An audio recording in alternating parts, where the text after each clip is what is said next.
General Hospital spoilers for Tuesday, August 5th, indicate that Michael Corinthos will reveal some baby stalker worries, while Willow Tate confides in Harrison Chase.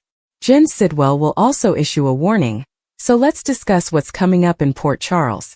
First, Lucas Jones will have an open chat with Carly Spencer, pushing her to realize it's easier to strike out at him than to accept she was wrong, most likely over Sonny Corinthos, who has recently been a source of tension between them. Meanwhile, Michael will explain to Dante Falconeri why he believes Daisy Gilmore was targeted. But will his suspicions be correct? According to General Hospital spoilers, it makes sense to delay Michael's astonishment about Willow being the baby stalker, so he can continue to believe this is tied to Sonny and eventually blame Sidwell. Willow will then confess to Chase that she needs to figure out how to undo all of the damage. Chase will provide a sympathetic ear and reunite with Willow briefly, laying the groundwork for him to come to her defense alongside Michael later this week. Until then, Sidwell will issue a warning to Tracy Quartermaine during a meeting in the Metro Court. If Tracy does not see things Sidwell's way, he will argue that she no longer has a firm to protect. Despite Sidwell's attempts to instill terror in Tracy, we all know she's not easily scared. Jason Morgan will update Sonny on his suspicion that Britt Westbourne is alive. According to General Hospital previews, Sonny will respond to that revelation before meeting Justine Turner, who will be prepared for any trick he has planned. That comment could have a double meaning if Justine is referring to both the softball competition and her attempt to bring down Sonny. Whatever the case, Sonny and Justine's talk will gradually get gentler.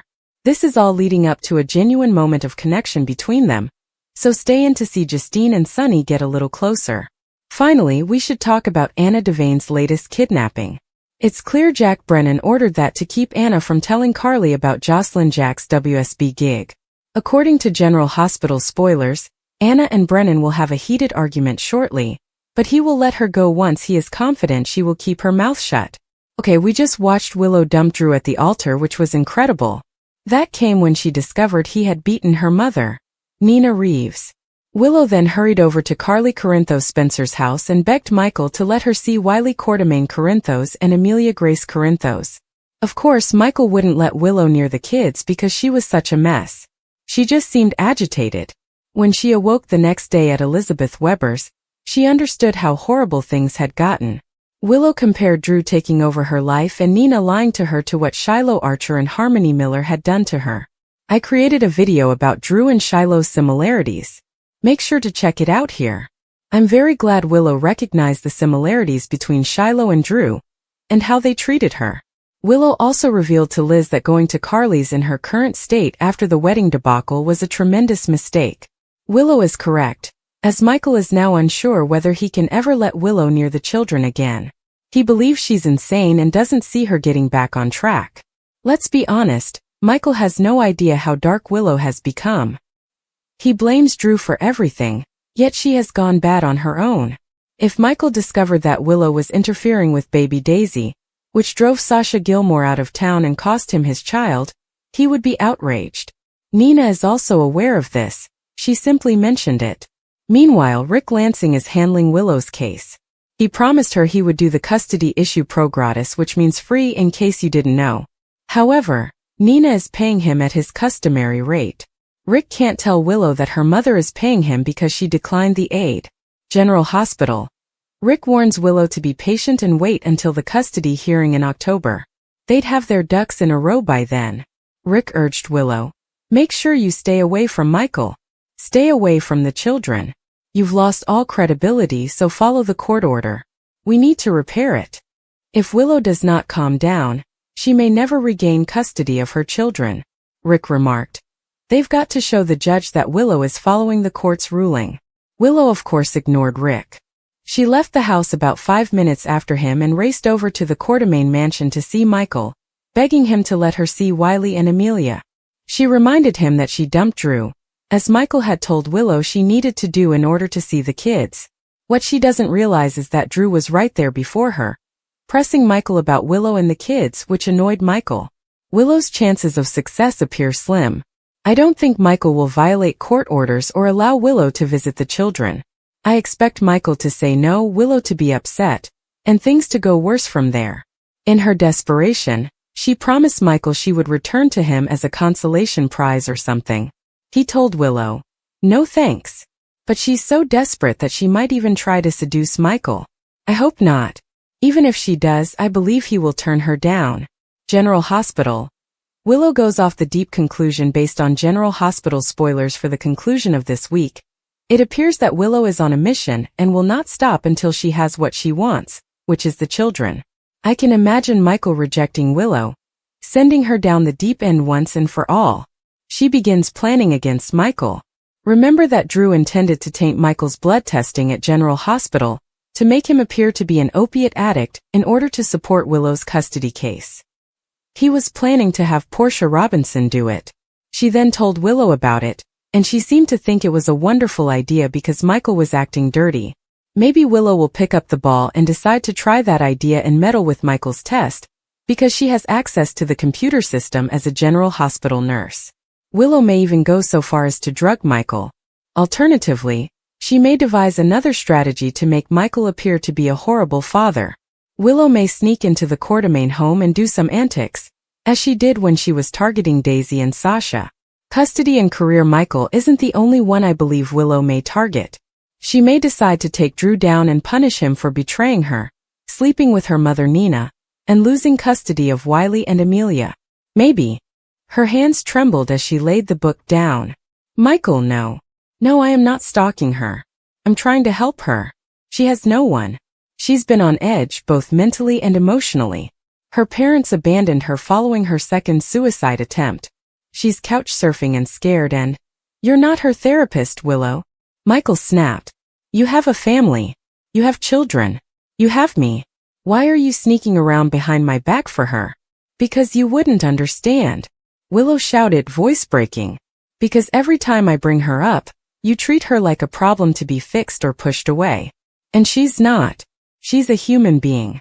She's broken, yes, but so was I once. And someone gave me a chance." Michael stared at her, thunderstruck. The words landed hard. He wanted to argue to defend himself, but he realized that she wasn't entirely wrong. His instinct to protect his family had blinded him to the compassion Willow extended beyond it. Still, he couldn't let it go. "You lied to me," he said more quietly. "That's what hurts the most." Willow sat on the edge of the couch, her hands covering her face. "I didn't know how to explain it. It started with one visit after she was discharged. Then she called me crying one night. Then another. She has panic attacks, Michael. She doesn't sleep. I didn't plan this, I swear. It just happened. And you never thought to bring me in? Let me help." She looked up, tears in her eyes. "I was afraid you'd tell me to walk away. And I couldn't do that." The silence between them stretched for what felt like hours. Michael wanted to understand. He truly did. But there was a gnawing feeling in his gut that things had gone too far. Willow's dedication to Daisy, while admirable in theory, had morphed into something that put their marriage at risk.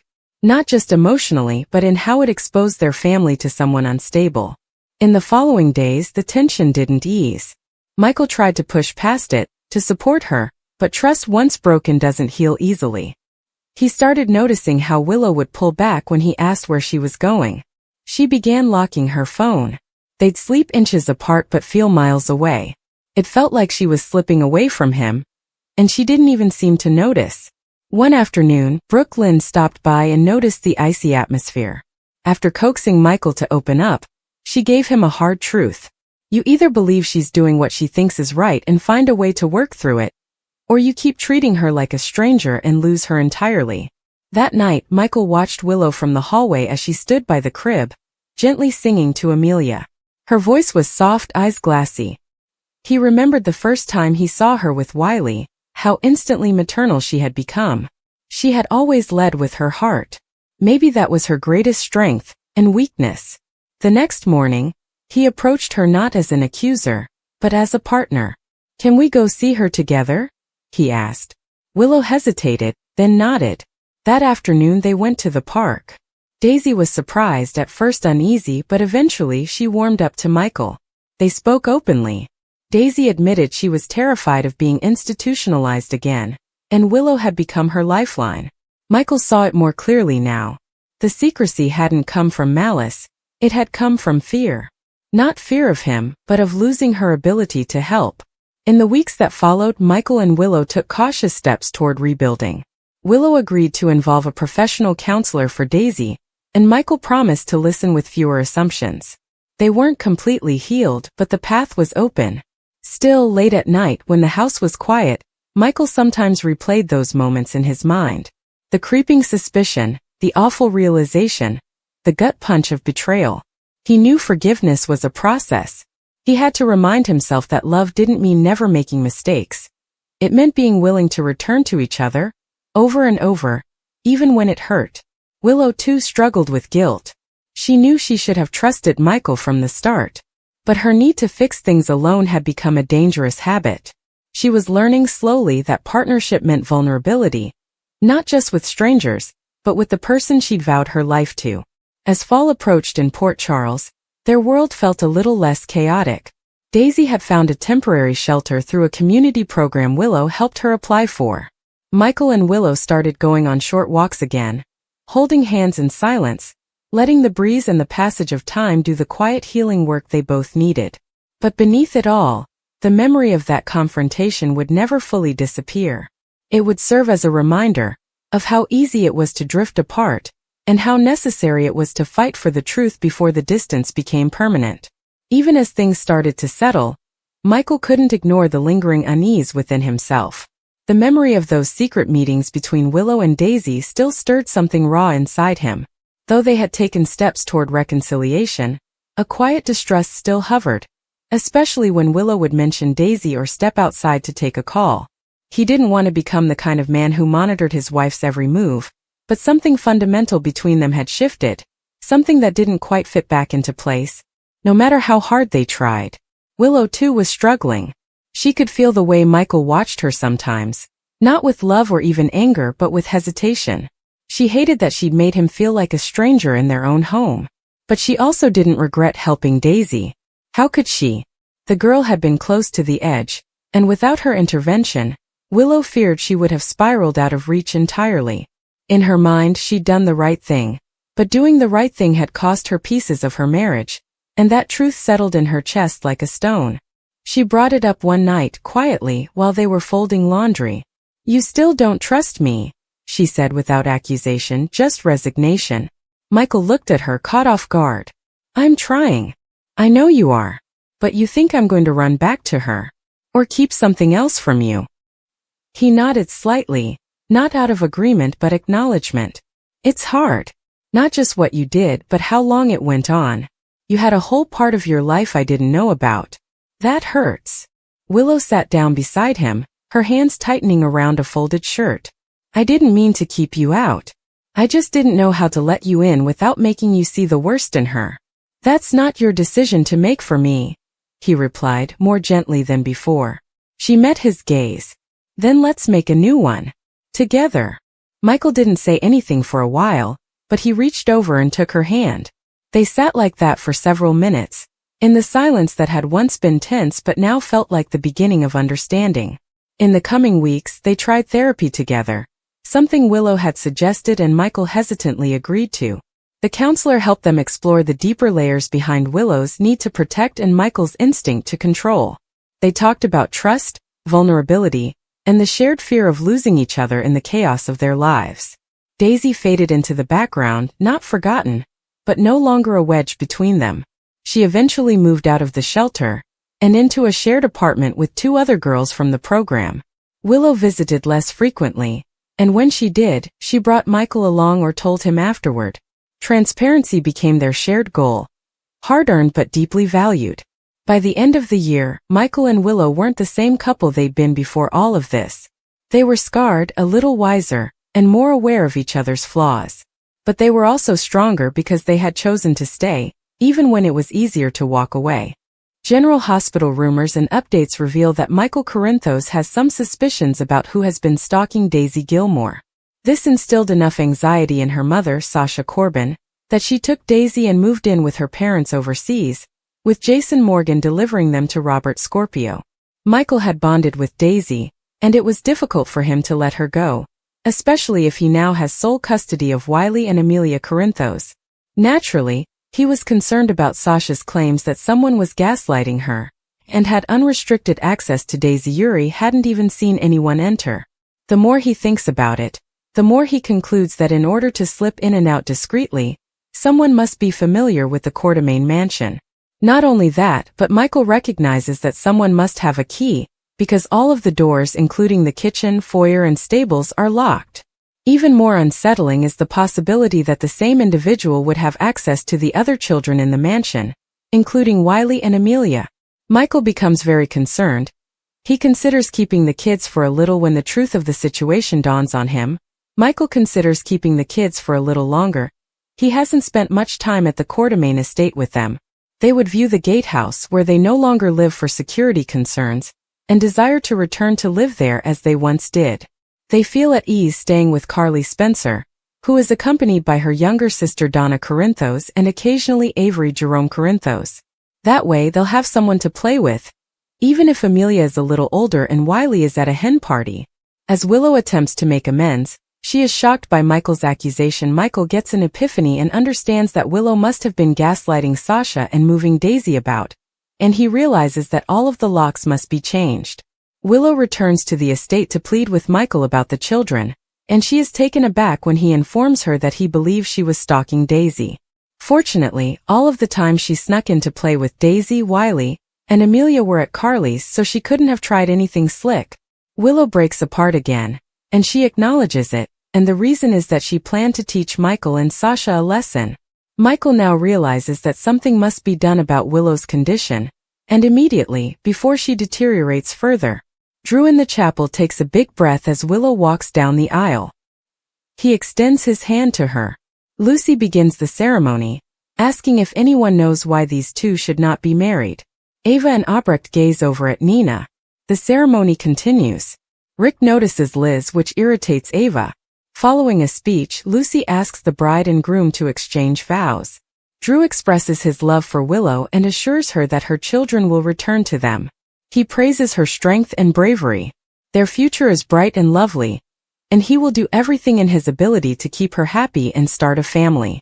Willow, quivering, pulls her hands away and asks if he slept with her mother. He's shocked. Alexis leads Scout out, and Drew reveals he and Nina had an experience. It happened more than once, but they had no affections for one another. He reveals that he was fighting his love for Willow because she wanted him to, and he did not want to jeopardize her marriage. She informs him that he did worse. He ruined her marriage. They dispute over what transpired between them. Willow complains that she is continually defending him to those who have destroyed him. She was such an idiot for believing him. Willow swears she would never give up her children for him, but she did. She accuses him of ignoring the children and offering anything to obtain her. She suspects he misplaced the children and warns him not to touch her again. As she storms away, he attempts to pursue her, but Nina leaps in and stops him in his tracks. She claims the secret is out, and everyone knows he's a scumbag. He tells her that she was right there with him, yet she waited until Willow's wedding day to inform her. She claims she was waiting for him to do the right thing and move away so Willow would not lose her family. He warns her not to play the victim, reminding her that she drugged him and arranged him up with an escort. Nina claims that everyone knows who he is now, and his credibility has been shattered. She may never be able to forgive herself, but she knows Willow will not forgive him. Martin informs Lucy that it was worth the price of admission, but they won't have to go through divorce. When she says he'd be amazed how often ceremonies she performs end this way, he admits he's not. Drew approaches with an assignment for him. Nina expresses concern to Ava about where her daughter has gone. Molly recalls Christina's advice not to grease up Cody because he's slimy. She accuses him of desiring her hands all over him. She thinks he's not irresistible and she won't fall for him as Ava did. He wonders why she's concerned. They argue, and he asks whether her sister said anything. She asks him to drop this. He gets up and leaves frustrated. When he picks up the book, he notices she isn't reading War and Peace, but Rawhide and Satin. She gulps.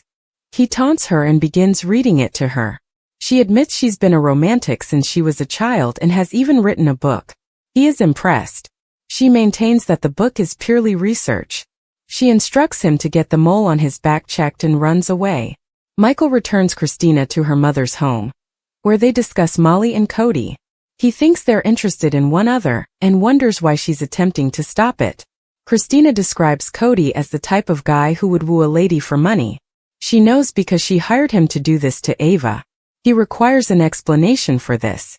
His sister says she did something terrible. He claims he will strive to make things better. She admits she attempted to assassinate Ava and almost killed Rick and Liz by accident. She came to her senses and attempted to stop it, but it was too late. Michael claims she got lucky. Christina explains that Rick and Ava found out what happened and have been extorting her mother ever then. She is certain he is disgusted. Michael wishes he had been there to help. She reminds him that she is a grown woman who is lucky not to be a killer. Christina feels awful for her mother and the risks she has made.